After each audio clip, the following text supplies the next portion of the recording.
Welcome to study for civil services. दोस्तों, यह जो मॉड्यूल है इसमें हम जियोग्राफी का कॉम्प्रिहेंसिव कवरेज करेंगे। यह पीडीएफ और यह वीडियो लेक्चर महेश वर्णवाल की जियोग्राफी की बुक पर बेस है। सप्लीमेंट के तौर पर एनसीईआरटी और वेरियस सोर्सेज के एप्लीकेशन आपको यहाँ सर्व किए जाएंगे और यह पूरी सीरीज इंग्लिश मीडियम की है। इंग्लिश का पीडीएफ आपके सामने है और इसे बाइलिंगुअली समझाया जाएगा।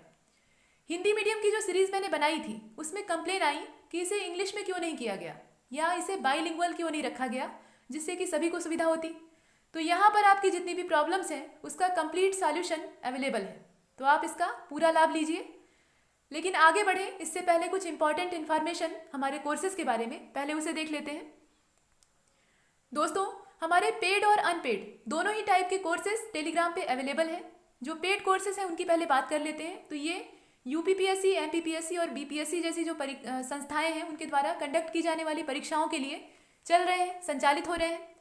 और इसके अलावा यूपीएससी के लिए भी इसे लॉन्च किया गया है और ये सभी कोर्सेज टेलीग्राम के माध्यम से चलाए जाते हैं। वहीं पर आपको जितना भी स्टडी मटेरियल है वो दिया जाता है। इसके अलावा कंप्लीट गाइडेंस दिया जाता है। घर बैठे तैयारी करना अगर आपको है तो इसके लिए एक अच्छा माध्यम है, आप इससे जुड़ सकते हैं। अगर आप इसे ज्वाइन करना चाहते हैं तो नीचे दिए गए जो कॉलिंग नंबर्स हैं, 2 मोबाइल नंबर आपको दिख रहे हैं, उस पर आप कांटेक्ट कर सकते हैं फ़ोन या व्हाट्सएप के जरिए। जितनी भी इन्फॉर्मेशन होंगी जुड़ने से रिलेटेड वो आपको वहाँ पे उपलब्ध करा दी जाएंगी। इसके अलावा फ्री स्टडी मटेरियल और वीडियो के नोटिफिकेशन की अगर बात करें तो टेलीग्राम पे ही only UPPSC by study for civil services के नाम से एक चैनल चलता है जिसे कि आप अवश्य ही ज्वाइन कर लीजिए। वहाँ पर जितने भी नोटिफिकेशन और जितने भी स्टडी मटेरियल आपसे शेयर किए जाएंगे, साझा किए जाएंगे, वो पूरी तरह से फ्री ऑफ कॉस्ट होंगे। उसका कोई भी चार्ज आपसे नहीं लिया जाएगा और आप हमेशा अपडेटेड रहेंगे, हमसे जुड़े रहेंगे। और वीडियोस की अगर बात करें तो यूट्यूब पर जो चैनल हमारे चल रहे हैं, कई चैनल हैं वर्तमान में, तो उससे आप जुड़े रहिए। वहाँ पर आप वीडियोस को देखिए, लाइक करिए और शेयर करिए। शेयर करने से ये दूसरों तक पहुँचेंगे, दूसरों के लिए भी बेनिफिशियल रहेंगे। और वीडियो को आप रोक कर इससे नोट्स भी बना सकते हैं। इसे पॉज कर लीजिए और जो चीज़ें हैं उसे नोट कर लीजिए, या इसका जो ऑडियो है उसे सुन लीजिए और उससे भी आप नोट्स बना सकते हैं। ये आपके खुद के बनाए नोट्स होंगे, आपके लिए ज़्यादा फायदेमंद होंगे। तो ये कुछ बातें थी। अब आगे चलते हैं। हमारे सामने है पार्ट ए, चैप्टर 1, जिसका नाम है द यूनिवर्स। यूनिवर्स यह वर्ड जब भी हमारे सामने प्रेजेंट होता है तो एंडलेस पॉसिबिलिटीज़ का एक पोर्टल ओपन हो जाता है। यहाँ जो पॉसिबिलिटीज़ हैं वो एंडलेस है और यहाँ जानने के लिए बहुत कुछ है, बहुत सारी चीज़ें हैं। कुछ चीज़ें नोन हैं और कुछ चीज़ें अभी भी अननोन हैं जिन्हें कि हम नहीं जानते। और इस यूनिवर्स को डीपली जानने की जो क्यूरियोसिटी है वह सेंचुरीज से, शताब्दियों से लोगों के दिमाग में रही है, लोगों के मन में रही है। और इस पूरे प्रोसेस में जो सबसे पहला कदम लिया था, फर्स्ट स्टेप लिया था, वो क्लॉडियस टॉल्मी ने लिया था और इसीलिए आप स्क्रीन पर उन्हीं का नाम सबसे पहले देख रहे हैं। The astronomer of Egyptian Roman school, Claudius Ptolemy. Ptolemy की जो स्पेलिंग है वो यहाँ पी से स्टार्ट हुई है, लेकिन जब आप इसका उच्चारण करेंगे तो इसे टॉल्मी ही बोलेंगे। तो टॉल्मी ने ये शुरुआत की थी और ये इजिप्टियन रोमन स्कूल के थे। मतलब क्या है कि ये इजिप्टियन रोमन कल्चर के थे। ये एस्ट्रोनॉमर कम फिलॉसफर थे। कहने का मतलब ये है कि एस्ट्रोनॉमी में इनका इंटरेस्ट था, लेकिन ये प्रोफेशनली एक फिलॉसफर थे। यहाँ एक चीज़ और है, एडी 140 एडी। तो ये एडी क्या है? एडी की मीनिंग क्या है? ए फॉर एनो और डी फॉर डोमिनी। ये लैटिन भाषा का शब्द है जिसका मतलब होगा in the year of Lord. Lord का मतलब यहाँ पर ईसा मसीह से है। ये तो बात हुई एनो डोमिनी की। अब चलते हैं क्लॉडियस टॉल्मी की ओर वापस। ये क्यों खास है, क्यों हम इनका नाम यहाँ देख रहे हैं? तो इसलिए देख रहे हैं क्योंकि इन्होंने एक प्रपोजल दिया था और ये प्रपोजल था एक कॉन्सेप्ट का जिसे हम कहते हैं जियोसेंट्रिक कॉन्सेप्ट। इसे आप पीडीएफ में देख रहे हैं। ये इनकी हाइपोथेसिस थी, परिकल्पना थी। ये कोई सैद्धांतिक बात नहीं है, मतलब सिर्फ हाइपोथेसिस है। हालांकि इसे भी हम थ्योरी ही बोलते हैं, लेकिन ये प्रैक्टिकल के द्वारा प्रूव नहीं की गई है। सिर्फ मन में आया और बोल दिया और लोगों ने मान भी लिया। पहले का समय ऐसा ही था। तो ये सिर्फ एक कॉन्सेप्ट है जिसे कि हम हाइपोथेसिस कहें, यही बेहतर है। इसका नाम है जियोसेंट्रिक। अब जियोसेंट्रिक के बारे में देख लेते हैं। तो यूनिवर्स का ओरिजिन पता करने की डायरेक्शन में, ये जो ब्रह्मांड है, यूनिवर्स है, यह जनरेट कैसे हुआ, इसका ओरिजिन क्या है, इसकी पता करने की डायरेक्शन में टॉल्मी ने बताया। टॉल्मी ने सबसे पहली कोशिश की थी। तो उन्होंने बताया कि earth is in the centre of universe. इन्होंने कहा कि earth is in the centre of universe and the sun and the other planets revolve around it. मतलब जो हमारी मदर अर्थ है, वह इस इनफाइनाइट कॉस्मॉस के सेंटर पॉइंट पे, यह जो कॉस्मॉस है, कॉस्मॉस मतलब यूनिवर्स है, उसके सेंटर पॉइंट पे हमारी मदर अर्थ है और सन जैसे जो स्टार्स हैं, इसके अलावा सभी प्लैनेट्स, इनफैक्ट जितनी भी एस्ट्रोनॉमिकल बॉडीज होती हैं वह इस अर्थ के अराउंड रिवॉल्व करती हैं। ये कहना था क्लॉडियस टॉलमी का और यही था जियोसेंट्रिक कॉन्सेप्ट, जो कि दो वर्ड्स का कॉम्बिनेशन है। ये जो जियोसेंट्रिक कॉन्सेप्ट है ये दो वर्ड्स से मिलकर बना हुआ है। दो वर्ड कौन कौन से हैं? एक तो जियो है और दूसरा सेंट्रिक है। जियो का मतलब क्या होता है? अर्थ यानी पृथ्वी, और सेंट्रिक का मतलब क्या होता है? सेंटर पॉइंट यानी केंद्र। तो यह थियरी अर्थ को सेंटर में रखकर डिजाइन की गई थी। इसे डिजाइन किया गया था अर्थ को सेंटर पॉइंट पर रखकर। लोगों ने इसे एक्सेप्ट भी किया और लॉन्ग टाइम पीरियड तक यही मानते रहे कि अर्थ ही सेंटर में है। लोगों का ऐसा ही मानना था कि अर्थ ही सेंटर में है और विचारों और रिसर्च का जो सीक्वेंस था वो ऐसा नहीं था कि यहीं रुक गया था, लोगों ने मान लिया और वो ही स्टॉप हो गया। ऐसा नहीं होता है। क्यों ऐसा नहीं होता? तो ऐसा इसलिए नहीं होता क्योंकि अगर साइंटिस्ट जो वैज्ञानिक हैं वो सेटिस्फाइड होकर बैठ जाएं, आराम करने लगे, तो उन्हें साइंटिस्ट कौन कहेगा? उनकी जो क्यूरियोसिटी है वो रुकती नहीं है। साइंस क्यूरियोसिटी का ही दूसरा नाम है। जिज्ञासा ही विज्ञान को जन्म देती है और विज्ञान को आगे बढ़ने के लिए उत्साहित करती है, प्रमोट करती है। अब बीच में एक लंबा गैप आता है। यहाँ पर आप टॉलमी की जो सिद्धांत की बात देख रहे हैं, उसके बाद जो अगला सिद्धांत है उसके बीच का गैप आप महसूस कर सकते हैं। 140 एडी और यहाँ पे 1543 एडी, बीच का जो गैप है वो काफ़ी ज़्यादा है। तो इस गैप में होता क्या है? तो लगातार रिसर्च होते हैं, जो साइंटिस्ट हैं वो लगातार रिसर्च करते हैं। और पहले के समय में साइंटिस्ट कौन होते थे?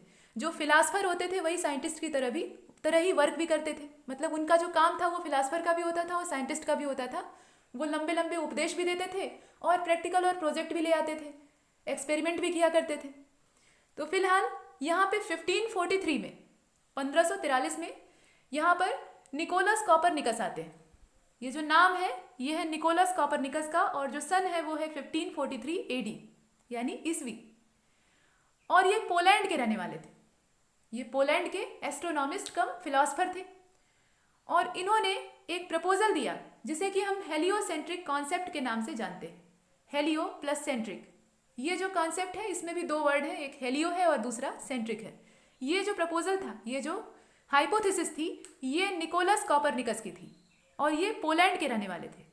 और अकॉर्डिंग टू दिस कॉन्सेप्ट, इस कॉन्सेप्ट के अनुसार जो सन है, नॉट द अर्थ, यहाँ पर पृथ्वी को नकार दिया गया। इससे पहले टॉलमी ने कहा था कि जो अर्थ है वो सेंटर पॉइंट पे है, तो कॉपरनिकस ने कहा कि नहीं, बिल्कुल ऐसा नहीं है, जो अर्थ है वो सेंटर पॉइंट पे नहीं है, यहाँ पर सन ही सेंटर पॉइंट पे है, सन ही हमारे केंद्र में है, सेंटर में है।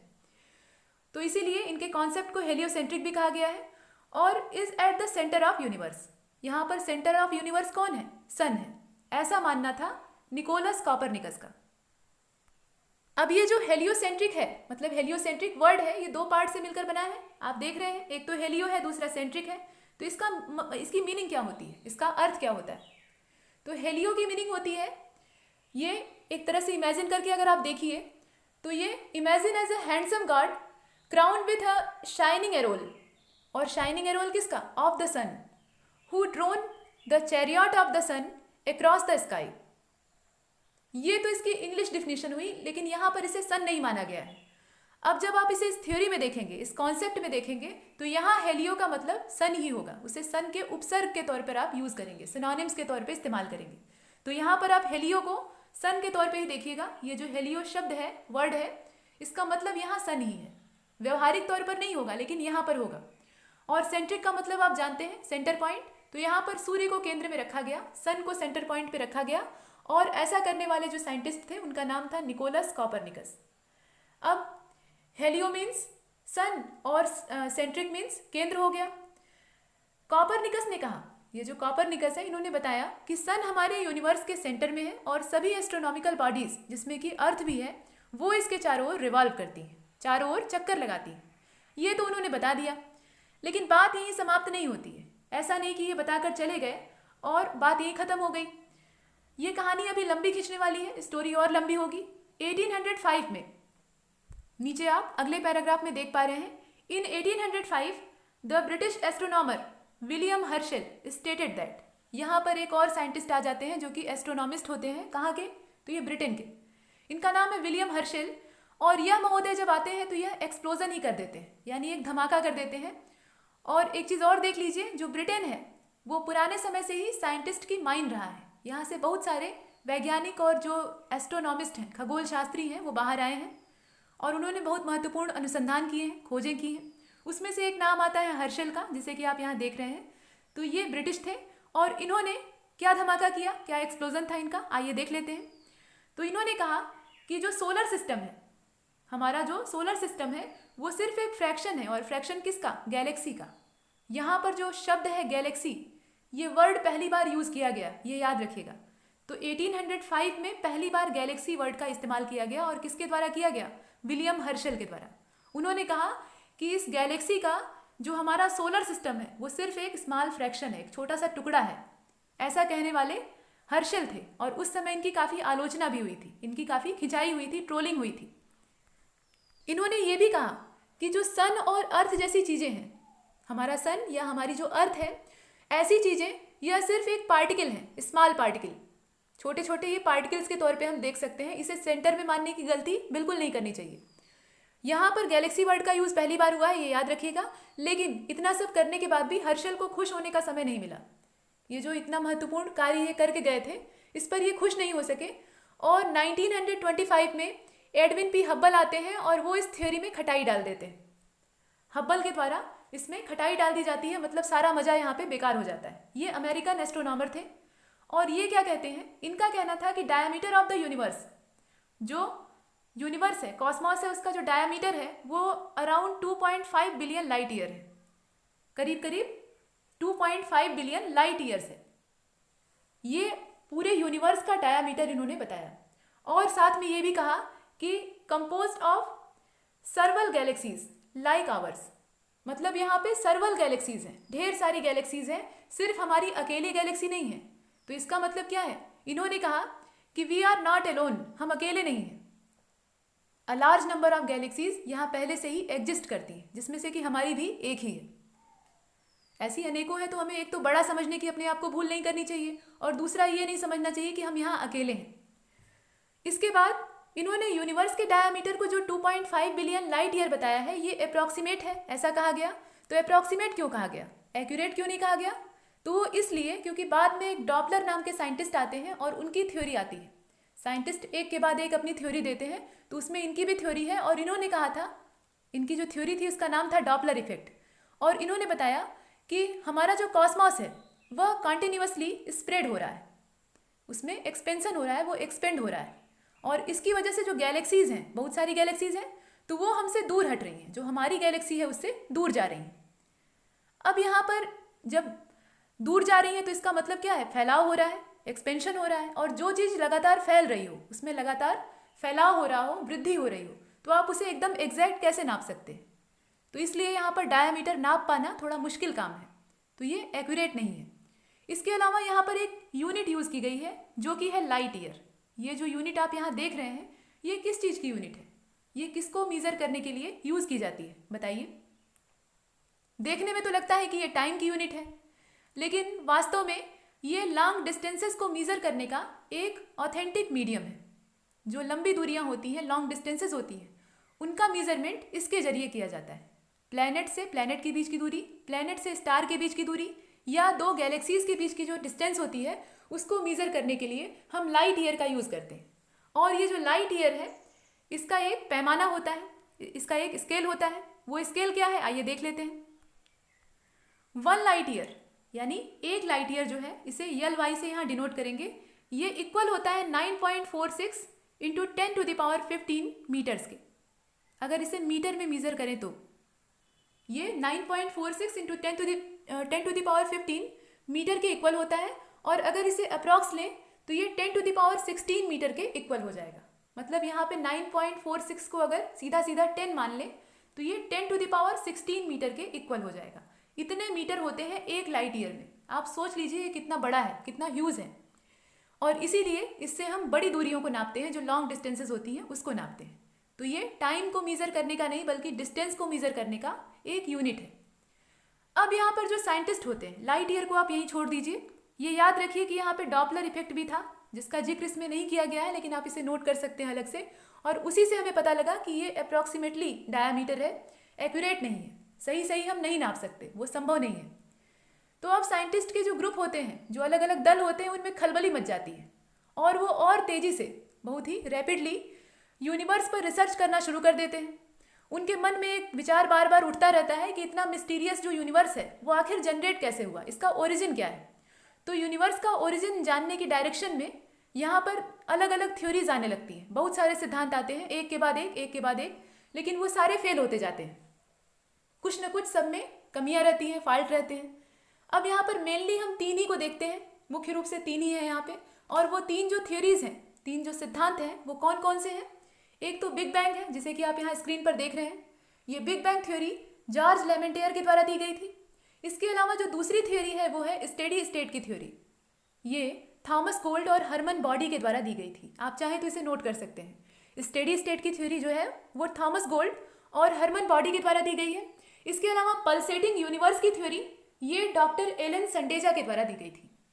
इसे देने वाले जो व्यक्ति थे, साइंटिस्ट थे, उनका नाम था डॉक्टर एलन संडेजा। ये तीन थ्योरीज हैं, लेकिन यहाँ पर आपको सिर्फ एक दिखाई दे रही है। ऐसा क्यों? आपने कभी सोचा है कि क्यों आप सिर्फ बिग बैंग को ही पढ़ते हैं, बाकी जो थ्योरी है स्टेडी स्टेट वाली या पल्सेटिंग यूनिवर्स वाली, उसको आप क्यों नहीं पढ़ते? आखिर क्या रीज़न है? तो देखिए दोस्तों, थियरी वही चल पाती है, कोई भी बात वही चलती है जो समाज में एक्सेप्ट की जाती है, जिसे लोग एक्सेप्ट करते हैं या खास तौर पे उससे सेटिस्फाइड होते हैं। तो ये जो थ्योरीज हैं दोनों, स्टेडी स्टेट वाली और पल्सेटिंग यूनिवर्स वाली, इसे लोगों ने उतना एक्सेप्ट नहीं किया, लोग इससे उतना संतुष्ट नहीं हो पाए, सेटिस्फाइड नहीं हो पाए, जितना कि बिग बैंग की थ्योरी से हुए।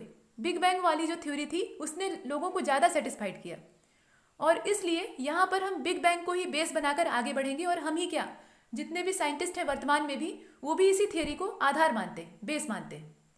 तो आइए देखते हैं बिग बैंग की थ्योरी, जो कि दी गई थी जॉर्ज लेमेंटेयर के द्वारा। ये मोस्टली एक्सेप्टेड थ्योरी है, मतलब सबसे ज़्यादा स्वीकार की जाने वाली थ्योरी है। आइए इसके बारे में देख लेते हैं। बिग बैंग, ये दो वर्ड्स हैं, एक तो बिग है और दूसरा बैंग है। दोनों का अलग अलग मतलब है, आप दोनों का मतलब जानते हैं। बिग का मतलब क्या होता है? बिग मीन्स लार्ज या वास्ट, और बैंग का मतलब क्या होता है? बैंग मीन्स एक्सप्लोजन या बूम, बूम मतलब धमाका। तो ये बड़ा धमाका है, इसीलिए इसे महाविस्फोट का सिद्धांत कहते हैं, या बिग बैंग थ्योरी के नाम से आप इसे यहाँ देख रहे हैं। तो ये तो हुआ इसका मतलब। अब इस थ्योरी को देने वाले जो पर्सन है, व्यक्ति है, उसके बारे में जरा देख लेते हैं। पीडीएफ में आप देखिए, this is the most acclaimed theory regarding the origin of the universe. जो यूनिवर्स का ओरिजिन है उसे पता करने की दिशा में ये सबसे ज़्यादा मान्य थ्योरी थी, सबसे ज़्यादा मानी जाने वाली थ्योरी थी, माना जाने वाला सिद्धांत था। और इसका जो प्रपोजल था वो एक बेल्जियम के एस्ट्रोनॉमर थे, जिनका नाम था जॉर्ज लेमेंटेयर, उन्होंने दिया था। इनका नाम है जॉर्ज लेमेंटेयर, यहाँ आप इनका नाम देख पा रहे हैं, जॉर्ज लेमेंटेयर। और ये कहाँ के रहने वाले थे? ये बेल्जियम के रहने वाले थे। और पेशे से, प्रोफेशनली, ये क्या थे? एस्ट्रोनॉमी में इनकी रुचि थी। पहले के समय में जो फिलॉसफर होते थे वो एस्ट्रोनॉमी में अपने आप ही इंटरफियर करते थे, लेकिन ये प्रोफेशनली क्या थे? तो ये एक रोमन कैथोलिक एडोरर थे, मतलब एक रोमन कैथोलिक पुजारी थे, और चर्च में रहते थे। उसके बावजूद दर्शन में इनकी रुचि थी, फिलॉसफी में इनकी रुचि थी, और उसके चलते इन्होंने एस्ट्रोनॉमी का इतना महत्वपूर्ण सिद्धांत दे डाला। इसकी महत्ता का, इसके इंपॉर्टेंस का अंदाजा इन्हें खुद भी नहीं था। अब देखते हैं लेमेंटेयर के अकॉर्डिंग क्या बात है। तो लेमेंटेयर ने कहा कि आज से लगभग, लेमेंटेयर का कहना था कि आज से लगभग 15 बिलियंस ईयर एगो, मतलब आज से 15 बिलियंस ईयर्स पहले एक बड़ी सी हेवनली बॉडी थी, एक जलता हुआ आग का गोला था, जिसे कि यहाँ हेवनली बॉडी के तौर पे आप देख रहे हैं, जिसका फॉर्मेशन हैवी मटेरियल से हुआ था। ये हैवी मटेरियल से बनी हुई थी। ये जो हेवनली बॉडी यहाँ पर आप देख रहे हैं, बिग हेवनली बॉडी, ये कैसे बनी है? ये हैवी मैटर से बनी हुई है। अब ये जो हैवी मैटर है, इसमें दो चीज़ें हैं, एक तो डार्क मैटर है और दूसरा जनरल एलिमेंट है, जिन्हें कि आप नॉर्मल मैटर कह सकते हैं। अब सडनली इसमें एक्सप्लोजन होता है, और जब किसी भी चीज़ में एक्सप्लोजन होगा तो क्या होगा? वो बिखर जाएगी, स्कैटर्ड हो जाएगी। वही चीज़ इसके साथ भी होती है। यहाँ पर जो नॉर्मल मैटर था वह चारों ओर ब्रस्ट आउट हो गया, यानी फैल गया, और फिर इसी से अनेकों सेलेस्टियल बॉडीज क्रिएट होती हैं, अनेकों खगोलीय पिंडों का जन्म होता है। और जब यह नॉर्मल मैटर और साथ में एक बड़े अमाउंट में डार्क मैटर कलेक्ट होने लगता है, एक जगह उसका कलेक्शन होने लगता है, तो इस प्रकार से गैलेक्सीज का प्रोडक्शन होता है, गैलेक्सीज का निर्माण होता है। डार्क मैटर एक बड़े अमाउंट में इस हेवनली बॉडी में पहले से ही मौजूद था, ऐसा नहीं कि वो बाहर से कहीं से आ गया, वो इस हेवनली बॉडी में मौजूद था और बड़ी मात्रा में था, इनफैक्ट नॉर्मल मैटर से कहीं ज़्यादा। तो ये हेवनली बॉडी में पहले से पाया जा रहा है और प्रेजेंट टाइम में भी नॉर्मल मैटर की तुलना में डार्क मैटर का जो अमाउंट है, ये जो डार्क मैटर है, डार्क मतलब काला, तो ये जो काला पदार्थ है इसका जो अमाउंट है ये बहुत ज़्यादा है, यूनिवर्स में कहीं ज़्यादा है। लेकिन दिक्कत क्या है, इस डार्क मैटर को हम देख नहीं पाते, देख नहीं सकते, लेकिन महसूस कर सकते हैं। इसका जो मास रेशियो है वो मैक्सिमम है, सबसे ज़्यादा है। और लेमेंटेयर ने यह हाइपोथेसिस दी और वे निकल लिए, मतलब उन्होंने सिर्फ सिद्धांत दिया और चले गए। अब उसके बाद साइंस के सामने एक दिक्कत खड़ी हो गई। साइंस तब तक किसी चीज़ पर भरोसा नहीं करता जब तक कि वह प्रैक्टिकल के द्वारा प्रूव न कर दी जाए, और यहाँ कोई प्रैक्टिकल नहीं हुआ था, ये सिर्फ एक कल्पना थी, एक बात थी जो कि मन में आई और सामने कह दिया गया और लोगों ने उस पर विश्वास कर लिया। तो अब विज्ञान क्या करे, तो इसके लिए आगे चलते हैं और देखते हैं आगे क्या होता है। इस बिग बैंग थ्योरी ने, ये जो बिग बैंग थ्योरी है, इसने हमें यह तो समझा दिया कि यह जो वास्ट यूनिवर्स है यह बना कैसे है, इसका ओरिजिन क्या है। लेकिन दिक्कत क्या हुई, एक तो प्रूफ वाली दिक्कत थी, और प्रूफ किस बात का, तो वो इस बात का कि उस पास्ट टाइम में जाकर हम उस घटना को ऑब्जर्व नहीं कर सकते थे, उस बीते हुए समय में हम जा नहीं सकते थे, ये संभव नहीं था। और अब इसीलिए रिक्वायरमेंट इस बात की थी कि ऐसे एक्सपेरिमेंट को किया जाए, ऐसा एक्सपेरिमेंट यहाँ पर अंजाम दिया जाए जो कि हमें बिग बैंग थ्योरी का लाइव टेलीकास्ट दिखा सके, इसका सीधा प्रसारण दिखाने में सक्षम हो। और तब क्या होता है, तब European centre for nuclear research, जिसे कि आप यहाँ सर्न के तौर पर देखेंगे, देखिए ये देखिए, European centre for nuclear research, इसका शॉर्टकट जो नेम है वो क्या है, सर्न है। इसने एक प्रोजेक्ट शुरू किया और इस प्रोजेक्ट का नाम था लार्ज हैड्रॉन कोलाइडर। ये जो प्रोजेक्ट था इसे हम लार्ज हैड्रॉन कोलाइडर के तौर पे देखते हैं, और ये एक प्रकार की मशीन थी जिसके द्वारा प्रोटॉन जैसे जो हैवी पार्टिकल्स होते हैं, भारी कण होते हैं, उनकी आपस में ज़मीन के अंदर बहुत ही ज़्यादा डेप्थ में टक्कर करवाई जाने वाली थी, उनका कोलाइजन होने वाला था।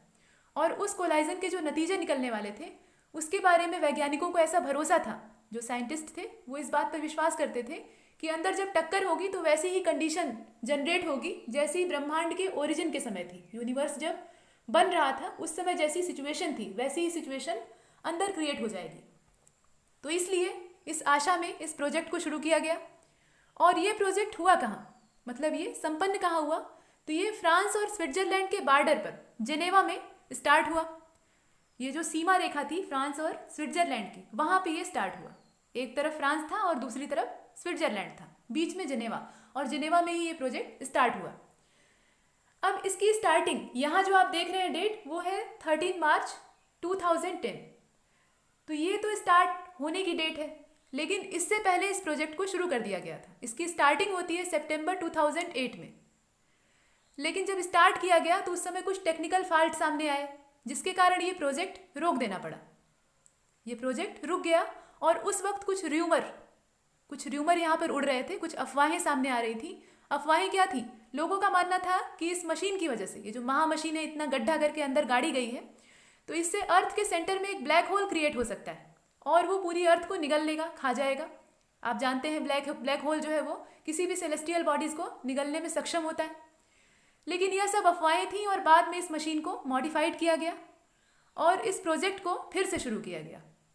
2008 में ये बंद हुआ तो फिर 2010 में मार्च में इसे स्टार्ट किया गया। और ये जो मशीन थी ये थी क्या, असल में ये है क्या, इसकी ज़रा जानकारी आप ले लीजिए। तो यह काफ़ी बड़ी थी और बड़े आकार की वजह से ही इसे लार्ज हैड्रॉन कोलाइडर का नाम दिया गया। कोलाइडर मतलब टक्कर करवाने वाला, यहाँ पे कोलाइजन होने वाली थी। तो अर्थ के सरफेस से 100 फीट की डेप्थ में, मतलब 100 फीट की गहराई में इसे फिट किया गया और वहाँ पर 27 किलोमीटर लंबी एक टनल बनाई गई और उसमें इसे पूरा सेट कर दिया गया। जो डेप्थ थी वो करीब 100 फीट की थी और अंदर जो टनल बनी थी उसकी जो लंबाई थी, उसकी जो लेंथ थी वो 27 किलोमीटर की थी। इतनी लंबी चौड़ी ये मशीन थी।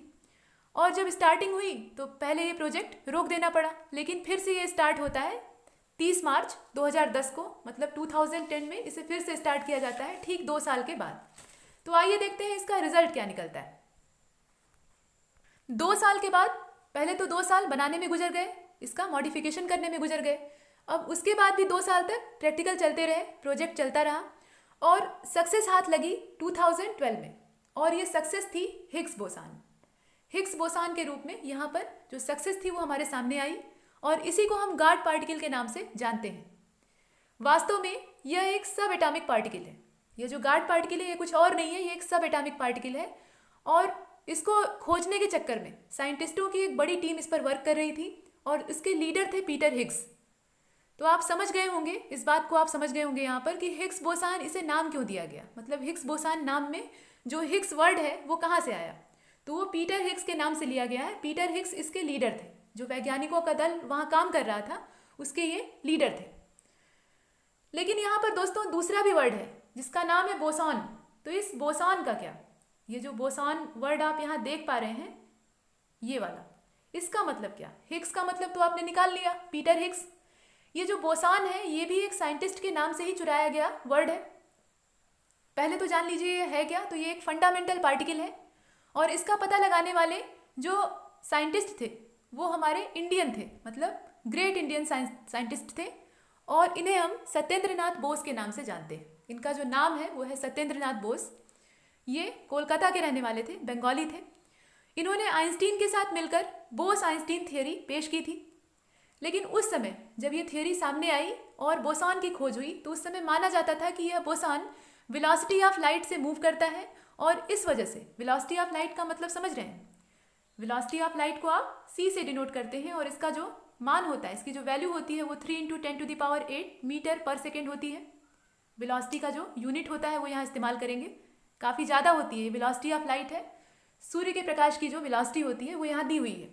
तो फिलहाल यहाँ माना गया कि जो बोसॉन है, जो कि एक फंडामेंटल पार्टिकल है, वो इस वेलोसिटी से मूव करता है।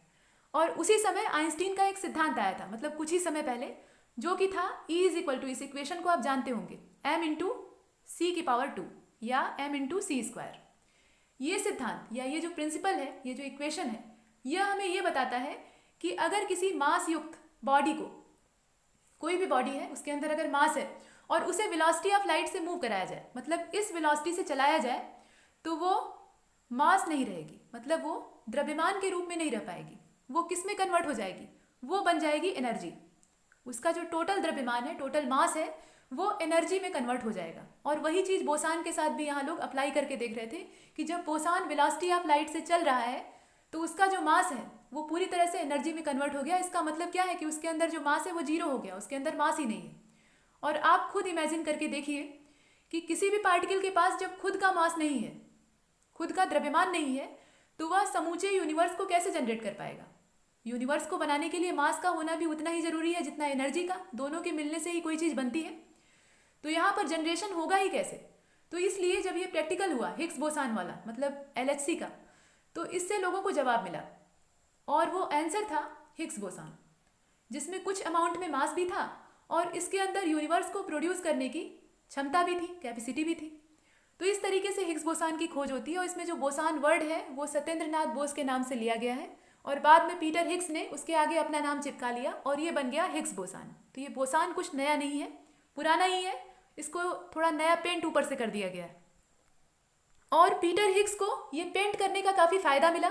हालांकि उन्होंने मेहनत की थी, इसमें कोई शक नहीं है, लेकिन फिर भी जो असली खोजकर्ता थे वो सत्येंद्र नाथ बोस थे, उन्हें जरा भी यहाँ पे क्रेडिट नहीं मिला। और हिग्स बोसॉन की इन्वेंशन करने के लिए पीटर हिग्स को 2013 में फिजिक्स के नोबेल प्राइज़ से सम्मानित किया गया। जो फिजिक्स का नोबेल प्राइज़ होता है, नोबेल प्राइज़ अलग अलग डायरेक्शन में दिया जाता है विभिन्न क्षेत्रों में, उसमें से फिजिक्स भी एक है, भौतिक विज्ञान। तो उसके 2013 के नोबेल प्राइज़ से इन्हें सम्मानित किया गया। काम हम इंडियंस का था, आप समझ चुके हैं, लेकिन जो मेडल है वो ब्रिटेन वाले ले गए, जो क्रेडिट था वो इनके जिम्मे चला गया। तो यहाँ तक हमने जो महामशीन का प्रोजेक्ट था, LHC थी, उसके बारे में देखा। इसके अलावा अपने कॉस्मॉस को थोड़ा जाना, उसका ओरिजिन समझने का प्रयास किया, बिग बैंग की थ्योरी देखी और इसके अलावा बहुत सारी थ्योरी जो कि पहले फेल कर गई हैं उन्हें भी देखा, उनसे बहुत कुछ हमें सीखने के लिए मिला। अब इसके बाद ये जो वीडियो लेक्चर है ये यहीं समाप्त हो रहा है। इसके बाद जो अगला लेक्चर है उसमें हमारी जो जर्नी है वो गैलेक्सीज़ के लिए होगी। हम अपनी गैलेक्सीज़ को जानेंगे, सिर्फ अपनी गैलेक्सी को ही नहीं, जितनी भी गैलेक्सीज़ हैं सभी के बारे में यहाँ चर्चा करेंगे। इसके अलावा formation of galaxies, formation of stars, यह सब वहाँ देखेंगे। लेकिन तब तक के लिए नमस्कार।